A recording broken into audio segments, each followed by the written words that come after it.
Olá, obrigada por você se conectar ao Mais de Deus Podcast. Seja bem-vindo ou bem-vinda a mais um episódio, hoje no livro de Salmos, capítulo 78. O Mais de Deus existe para transformação de vidas através da palavra de Deus. Essa palavra que nós ensinamos, que eu ensino aqui no Mais de Deus, foi uma palavra que tem sido usada há 2000 anos e comprovadamente transformando vidas. Pessoalmente, essa palavra tem transformado a minha vida e eu ensino também aqui em Houston, na minha igreja, e eu vejo também consistentemente como esta palavra, a palavra de Deus, transforma uma vida. Hoje, no final desse podcast, eu vou estar citando os nomes de pessoas que escreveram um review, uma avaliação no podcast na plataforma Apple. E muito obrigada por você estar ouvindo a palavra de Deus. Muito obrigada por você que tem se engajado aqui com Mais de Deus para compartilhar essa palavra viva. A palavra de Deus é viva e transformadora. E é por isso que nós cremos e é por isso que nós compartilhamos essa palavra do poder de Deus. Mas essa experiência que nós temos vivido em Cristo, ela não acaba somente em nós. Você sabia? Nós temos a possibilidade de propagar essa palavra para próximas gerações. Como é que você vai poder, por exemplo, ter certeza de que os seus tataranetos ainda serão cristãos e ainda servirão a Deus com a mesma integridade que você serviu? É o que nós iremos aprender hoje aqui no Salmo 78, que quando nós abraçamos essa possibilidade de propagar o Evangelho de Cristo para a nossa próxima geração, então nós podemos garantir através da palavra que essa geração, se ela for fiel, ela pode passar para outra geração e para outra geração. O que acontece é que um ambiente cristão estabelecido na família é fundamental para o crescimento espiritual dos filhos. Alguns pais, eles possuem uma visão liberal progressista que eles dizem assim: meu filho pode escolher a religião que ele quiser. Às vezes, na tentativa de agradar e dar essa liberdade ao filho, na verdade, quando fazemos isso, nós estamos prevendo o nosso filho de ter uma vida abundante na presença de Deus, ter uma família transformada, uma próxima geração transformada. Essa manhã, arrumando a minha filha para ir para a escola, ela me disse que algumas amiguinhas colocaram aparelho nos dentes e que ela também gostaria de ter aparelho nos dentes. Ela não gostaria de ter dentes falhados ou dentes que não fossem alinhados. Depois que ela saiu, eu fiquei então meditando, que nós pais, nós temos esses cuidados nessa geração que nós vivemos agora, de acertar, os dentes, o cabelo, a pele dos nossos filhos, mas a palavra de Deus nos ensina e nos convida essencialmente de cuidar do coração dos nossos filhos, para que eles não tenham, como nós dizemos em inglês, um coração crooked, um coração torto, um coração que não é correto com a palavra de Deus. O fato de nós sermos salvos, nossos filhos recebem as bênçãos de Deus porque é promessa de Deus, mas isso não garante a salvação deles, porque a salvação, ela não passa no DNA de um filho, de uma geração para outra. A salvação é algo completamente individual e pessoal, mas o que nós podemos fazer é fazer o que a Bíblia nos manda fazer, que nós vamos aprender hoje, que é ensina a criança o caminho que ela deve andar, e ainda quando ela estiver velha, ela estiver já idoso, ela vai se lembrar do ensinamento da palavra de Deus. Nós podemos ensinar várias coisas para nossos filhos, mas uma coisa que nós podemos ter certeza que vai ficar no coração dela é a palavra de Deus. Talvez ela vai esquecer vários dos nossos, se não todos, ensinamentos que nós passamos, mas a palavra de Deus é uma semente viva que se você planta hoje no coração, eu me lembro porque minha mãe fez isso, plantou em nós essa semente da palavra de Deus e eu posso ver essa palavra viva hoje na minha vida, eu passando para a minha filha. Aliás, eu tenho vivido na prática o que nós vamos ensinar hoje, que é o evangelho passando de uma geração para outra geração. Nós já temos aqui outros estudos bíblicos sobre o livro de Salmo, que é uma bênção. Ninguém nunca fica ofendido com os estudos de Salmos. Já notou? A palavra de Salmo é sempre uma palavra dócil e agradável. Então, no que é, afinal de contas, um salmo? Eu trouxe aqui para você. O livro de Salmo é uma coleção de poemas e músicas, contendo 150 salmos. E é interessante que os salmos têm desde Moisés, 1410 a.C., até o livro de Esdras, 450 a.C. Então, os salmos, eles cobrem um período de 900 anos. Não é maravilhoso? Não é extraordinário isso? Diferentes autores fazem parte ou escreveram os salmos. Nós temos o proeminente autor que foi o rei Davi e Asaf. E ele foi escrito com inspiração divina e tem sido aplicado desde quando foram escritos até a atualidade. No Salmo 78, que nós vamos ver hoje, foi um salmo escrito por Asaf, que era levita e ele era também o diretor de música no reino do rei Davi, em Israel. Esse salmo relata a história da escravidão do Egito até a monarquia, quando Davi começou a reinar. O comportamento de Israel, nós vamos ver hoje aqui, que foi terrível, exatamente como o nosso, mas Deus sempre mostrou-se fiel e compassivo, proporcionando misericórdia, e assim Israel não pereceu. Então Asaf nos diz nesse salmo que precisamos amar a próxima geração com essa verdade para que eles também tenham um relacionamento com Deus. A maior prova que eu e você amamos os nossos filhos é quando nós tiramos do nosso tempo para ensinar a palavra de Deus, porque a única garantia que nós temos de nossos filhos terem uma vida abundante, terem uma vida que vale a pena ser vivida nesta dimensão, é eles carregando dentro deles a palavra de Deus. Então vamos para o Salmo 78. Eu quero agradecer a você que para as suas atividades, senta no sofá ou senta numa cadeira para ouvir o Mais de Deus podcast. Então, pega a sua Bíblia e vamos ler agora o Salmo 78, o verso 5 e 6, que diz assim. Aliás, o primeiro, vamos ver o que Asaf nos diz. Povo meu, escute o meu ensino, incline os ouvidos para o que eu tenho a dizer.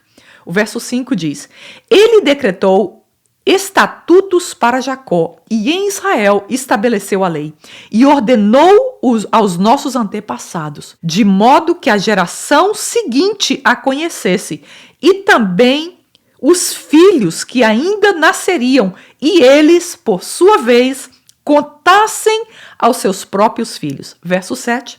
Então eles porão a confiança em Deus, não esquecerão os seus feitos e obedecerão os seus mandamentos. Amém. Então, no verso 1, Asaf começa exortando: ouça a minha instrução, escute a palavra da minha boca. O que acontecia? No Velho Testamento, as pessoas não tinham uma Bíblia como você e eu temos. Então, existiam os scrolls. Mas os scrolls eram muito caros, então somente os ricos tinham condições de possuir um scroll com a palavra de Deus. Então, o que acontecia é que a Bíblia, a palavra de Deus, era ensinada através de você compartilhar aquela história. É o que nós chamamos de conhecimento oral, porque era passado de uma pessoa para outra. Na verdade, Deus ordenou que os pais ensinassem aos seus filhos. Pais, a responsabilidade de ensinar os filhos a palavra de Deus não é do pastor da nossa igreja, não é do professor de escola dominical do nosso filho, não é dos irmãos mais velhos, não é dos amigos, é responsabilidade nossa que Deus nos deu. Em Deuteronômio 4:9, Deus disse ao povo para amá-lo e manter os mandamentos deles em seus corações. E que eles repetissem esses mandamentos aos seus filhos. Então é ordenança de Deus que nós amemos a Deus, cumpramos os seus mandamentos e nós repitamos. Repetir quer dizer que nós precisamos falar a palavra de Deus para os nossos filhos, como diz em inglês, over and over and over. Outra vez, outra vez, outra vez e outra vez. Todos os dias nós precisamos ensinar a palavra de Deus para os nossos filhos. E precisamos ensinar nessa fase, quando eles são crianças, porque nós sabemos que a criança, nessa fase, ela é como uma esponja. Quando coloca a esponja na água, já observou como a esponja absorve toda a água? A mente de uma criança, principalmente até os 7 anos de idade, ela absorve integralmente aquilo que nós estamos ensinando para ela, o que é maravilhoso e é também perigoso. Então nós precisamos ensinar, repetir, ler a palavra, contar histórias bíblicas e contar essencialmente o testemunho da nossa vida. Os nossos filhos precisam saber a história de Deus com a nossa família, com os nossos antepassados. Nós precisamos, eu gosto de contar para a Lissa, para minha filha, os milagres que Deus fez da vida da minha mãe, dos meus pais, dos meus avós. Eu gosto de contar a história da minha família, mas essencialmente o que Deus fez em nossa família. E eu te convido a passar a fazer isso também. Conte para os seus filhos os milagres, os momentos em que a sua família viu o poder de Deus e a mão de Deus fazer o sobrenatural e aquilo que era inimaginável. Vamos ver 4 lições que nós vamos aprender que Asaf quer nos ensinar sobre esse tema de ensinar aos filhos. Versos 7 e 8. Então eles porão a confiança em Deus, não esquecendo os seus feitos, e obedecerão os seus mandamentos. Eles não serão como seus antepassados, obstinados e rebeldes, povo de coração desleal para com Deus, gente de espírito infiel. Esse ensinar aos nossos filhos é mais do que contar histórias interessantes. É importante nós contarmos para ele as histórias da Bíblia, mas ensinar entra o fator experiência. Mostrar para os nossos filhos que isso que nós estamos ensinando não é uma história que tem passado de geração para geração, mas é uma história real porque tem acontecido na nossa vida. Então, era imprescindível ensinar para a próxima geração conhecer os milagres e os feitos de Deus no passado, para que eles também pudessem colocar a sua esperança e confiança em Deus. Quando nós lembramos do que Deus fez no passado, nós temos o quê? Esperança que Ele pode fazer o mesmo no futuro. Deus abriu o Mar Vermelho, Ele trouxe comida dos céus, Ele fez descer água da rocha, Ele causou a destruição dos inimigos. Esse mesmo Deus seguiria fazendo milagres nas próximas gerações. Deus também queria que aquela geração entendesse a história para que eles não repetissem os erros que os seus antepassados cometeram, das gerações anteriores. Asaf mostra que esse povo que saiu do Egito era um povo teimoso, rebelde, desleal e infiel a Deus. Então, se eles mantessem isso em mente, eles poderiam evitar um comportamento autodestrutivo como seus antepassados tiveram. Então, isso poderia ser evitado. Vamos seguir o nosso texto, vamos agora para o verso 32 e o verso 35 do capítulo 78 de Salmos. Diz assim: despeito disso tudo, eles continuaram pecando, não creram nos seus prodígios. Por isso ele encerrou os dias deles como um sopro e os anos dele em repentino pavor. Sempre que Deus os castigava com a morte, eles o buscavam com fervor e voltavam de novo para ele. Lembrem-se de que Deus era a sua rocha, de que o Deus Altíssimo era o seu Redentor.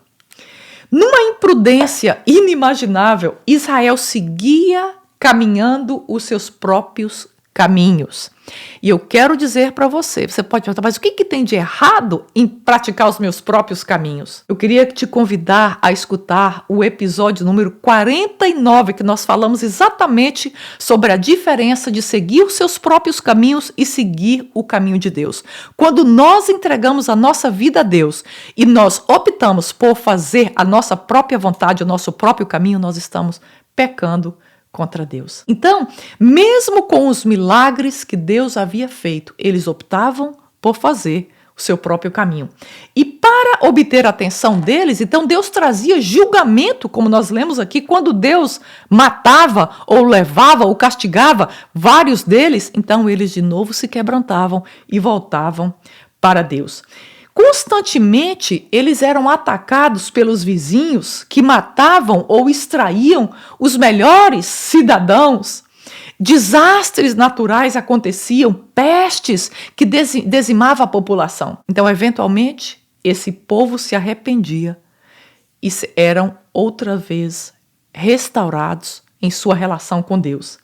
Enquanto eles se lembravam de quem Deus era e os feitos que eles haviam feito, a relação deles estava ativa, mas rapidamente eles se esqueciam.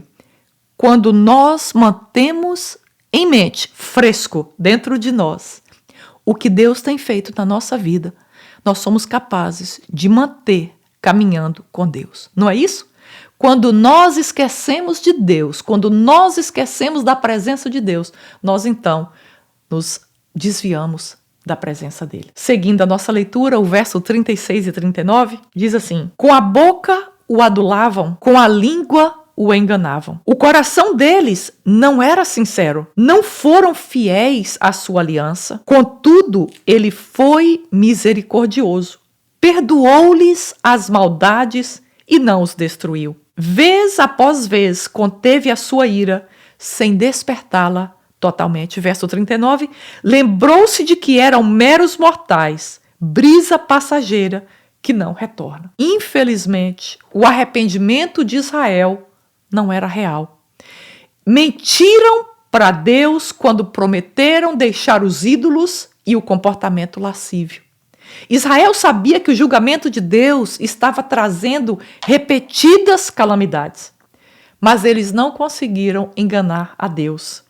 Então, lá em Isaías 29:13, eu não vou ler, mas você pode conferir, diz assim: eles me honram com os seus lábios, mas os seus corações estão longe de mim.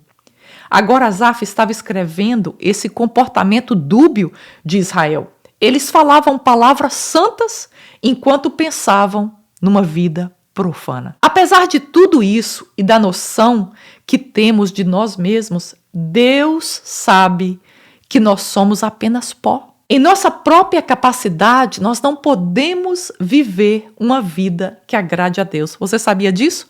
Até para nós servirmos a Deus, nós precisamos de Deus.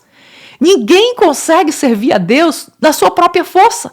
Nós precisamos do Espírito Santo dele dentro de nós, nos capacitando todos os dias para servi-lo. O julgamento de Deus com Israel era temperado com a graça dele, porque pelos pecados que Israel praticou, Deus poderia destruir a história de Israel completamente. Mas Deus teve graça para com Israel, preservando uma geração. Então, Deus preservou e Deus enviou seu Filho Jesus Cristo para morrer no lugar deles e no nosso lugar. Apesar da nossa história de pecado, porque nós já nascemos em pecado, Deus não tem nos destruído e Ele enviou Jesus, nos dando essa possibilidade de salvação. Eu vou ler um verso que eu amo aqui em Mateus 19, 13 e 14. Olha que coisa linda, que cena maravilhosa. Depois trouxeram crianças a Jesus para que lhes impusesse as mãos e orasse por elas. Mas os discípulos os repreendiam. Então Jesus disse: deixem vir a mim as crianças e não as impeçam, pois o reino dos céus pertence aos que são semelhantes a elas. Crianças são muito especiais para Jesus. E nós vemos aqui o amor e o carinho que Jesus tem pessoalmente com cada criança, com os seus filhos e com os meus filhos. Então, o que Deus espera de nós pais é que nós ensinemos as nossas crianças, os nossos filhos, a palavra dele, ao ponto de que isso seja tão forte na vida deles e que eles recebam e captem de uma forma tão forte que eles tenham a capacidade de passar para a próxima geração, para os filhos deles. Nós precisamos orar diariamente pelos nossos filhos. Nós não temos como controlar o futuro deles, mas nós podemos dobrar os nossos joelhos e interceder por eles. Nós precisamos encher a nossa casa com a palavra de Deus, com hinos, com louvores, com a música que conta a história de Deus e que glorifica a Deus. Nós precisamos mostrar aos nossos filhos o que Cristo tem feito por nós e o que Ele significa para nós. É nossa obrigação, como cristãos, ensinar nossos filhos a andarem na presença de Deus, ensiná-los os pecados de nossas gerações passadas, encorajando-os a não repetir. Algumas vezes nós queremos impor o cristianismo para os nossos filhos. Isso não funciona. Ou nós queremos impor a Bíblia para os nossos filhos. Isso também não funciona. O que nós precisamos fazer, o nosso papel, é apresentar com integridade a palavra de Deus e o testemunho de Cristo para eles. A obra será feita pelo Espírito Santo de Deus, no momento de Deus e do jeito de Deus e não do nosso. Agora, os nossos filhos, nessa geração, comprovadamente, eles estão expostos a informações, a um banco de informações como nenhuma outra geração até hoje na história foi exposto. Então, os meus filhos e os seus, eles têm informações demais. O que nossos filhos necessitam desesperadamente são modelos. E Deus nos convida na sua palavra para que a nossa vida seja um modelo, para que a minha filha, os meus filhos olhem para mim e digam: Cristo vive na vida da minha mãe, do meu pai. Quando nós carregarmos um testemunho vivo, as nossas palavras precisam ser poucas, porque nossos filhos sabem se nós verdadeiramente servimos a Cristo. Os nossos filhos sabem quem realmente é o tesouro maior na nossa vida. Eles sabem quem nos alegra, eles sabem quem nos entristece, eles sabem com quem nós caminhamos, em quem nós confiamos, onde está o nosso coração e onde está. Eles possuem um radar impressionante. Então, o nosso convite, acima de tudo, nessa palavra, é para que nós sejamos uma testemunha de Cristo, primeiramente para a nossa família, para os nossos filhos, para que eles possam naturalmente receber essa vida e esse sentimento por Cristo e por sua palavra. Investir na educação cristã num ambiente espiritual em nossas casas. Acima de tudo, através do nosso exemplo, amando a Deus sobre todas as coisas e amando o próximo como amamos a nós mesmos. Obrigada por você ficar comigo até o final desse estudo bíblico. Que Deus nos dê a sabedoria que nós necessitamos para conduzir os nossos filhos na presença de Deus. Porque esse é o maior presente e o maior investimento que nós podemos fazer na vida deles, nos filhos deles e nos netos deles, as nossas próximas gerações. Obrigada, meu Deus, pela tua palavra. Obrigada, Senhor, por essa esperança que nós temos, que esse evangelho não se acaba em nós, mas ele é tão vivo que ele pode ser passado para outras gerações. Deus, nós pedimos essa manhã que o Senhor nos dê sabedoria, que o Senhor nos capacite e que nós sejamos os seus primeiros instrumentos para que tu fales e que para que a salvação chegue à vida dos nossos filhos. Eu oro por essa pessoa que me escuta, por essa família que tem clamado a Ti pelos seus filhos. Ó Deus, dê sabedoria a essa mãe, a esse pai. Ó Deus, que o Teu Espírito Santo, Senhor, os guie em como resolver o problema que eles estão enfrentando. Ó Deus, que dê a essa mãe, a esse pai, as Tuas palavras e que eles possam ministrar essa palavra ao coração dos seus filhos. Em nome de Jesus, nós oramos e agradecemos. Amém. Olha, obrigada a você que tem estado comigo compartilhando a palavra de Deus. Hoje eu quero agradecer a essas 4 pessoas que escreveram um review lá na plataforma de podcast, no application, no app do Apple Podcast. Eu quero agradecer aqui a Elsie Early, Lídia Poliana, Jorge Rodrigues e Victoria Ryan. Muito obrigada pelo seu apoio e eu quero pedir, se você deseja escrever um review, se você deseja avaliar, deixe as suas palavras lá, porque isso vai fazer com que o podcast alcance mais pessoas. E na próxima semana espero citar aqui o seu nome. Muito obrigada e até o próximo estudo, se Deus quiser. Compartilhe essa palavra nos grupos que você faz parte. Compartilhe essa palavra com alguém que venha ao seu coração nesse momento. Muito obrigada.